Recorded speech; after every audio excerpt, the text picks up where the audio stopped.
Boys! I'm not Ludwig, I should not say that. It's December 1994.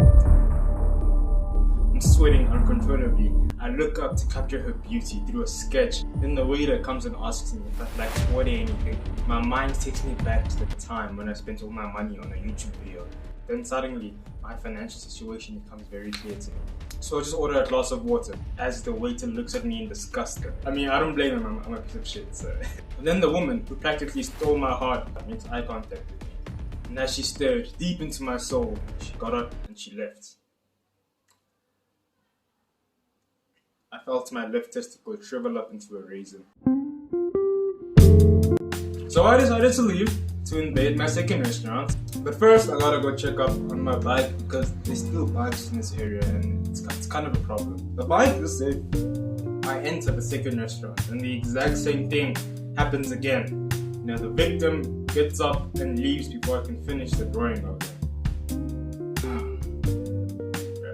So as I go home, a sad and depressed Bonta, and this is where the story gets a little bit. So there's a trend going around, right, of YouTubers and like TikTokers and stuff who be like helping people in need, right? They'll be like giving them food or whatever. And in the process of it, they're like taking videos and taking pictures of it because they wanna document the experience. And listen, there's absolutely nothing wrong with helping people, especially if they're people in need. Absolutely nothing wrong with that. But it's when you start to see videos like this, where you kind of see that, this video is less about helping people in need and more of just a tactic to get views. Boyfriends of Instagram. Good job, guys. BLM. She wasn't helping anyone there, she just took pictures.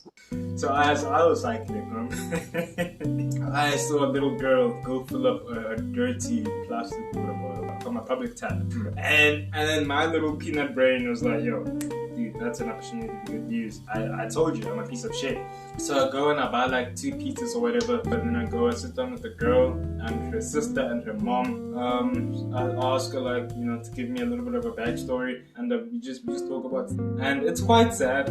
I don't know if you want to hear like the full story, but basically her parents died when she was very young, and she was basically raised by her older sister. But in 2018, her husband decided to leave. I don't know why he left, and when he left, that's when she became homeless. Okay, that's the story that he told me basically.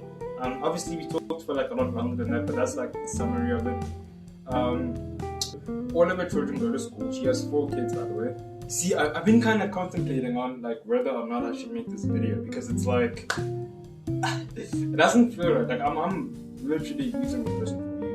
Like literally, I'm not even like, dude, it's bad. Because like I'm supposed to be helping them, right? But like, am I actually helping them though? Like if you think about it, I got them like 2 pizzas. Like I have this video that could potentially get like millions of views and change my life forever, whereas they're just gonna end up with this 2 slices of pizza. Am I really helping them? But it's like, well, what if there was a way in which we could both benefit? Like I could help them, like genuinely help them, add value to their lives, but I could like also benefit out of that process. I think like the best example of this would be like what Mr. Beast does. What is up, gamers? I just opened my very own charity and I just wanted to tell you guys about it. I'm a big time Mr. Beast fan, okay? I love this guy. Like I'm deeply in love with Mr. Beast. But like you see in Mr. Beast videos, right? He will create a situation where like they both benefit. Like he ends up with a video that gets like 50 million views, right? But the people in the video end up with like some pretty cool shit. Like this pizza delivery guy literally got a fucking house. He got a house. I mean, yeah, sure, you could probably argue, be like, oh yeah, but Mr. Beast wasn't genuine. He just got the person a house because it would get him views. But dude, you're missing the point. Like he literally got a house. Like I'd say that's pretty fair. But basically, I think if you're gonna like use people for views, like if you're gonna help them out, you should actually like help them out. Like don't just say you're helping them out, but then like you just like, I don't know, giving them a sandwich or whatever the fuck. But like you should actually like do something that adds value to their lives. I think that's a pretty fair trade. Like I said, it's great. Helping people is actually a good thing. I think more and more people on the internet should be doing stuff to help people out. Like it's a good thing. It's overall, it's a net positive. But like I said, you should actually be helping them out. Don't just like you know, take pictures and some shit. Like I mean, actually, like, be adding value to their lives, you know. Okay, my plan was to go take a picture of this lady and her child, and draw the picture, then hand it to them, right? That was my original plan. But then I realized that I'm not actually adding value to this lady's life. Like, I'm just giving her a drawing. I don't know how that's gonna like help her in any way. So what I decided to do is, look, you're gonna have to watch my next video to find out. Okay.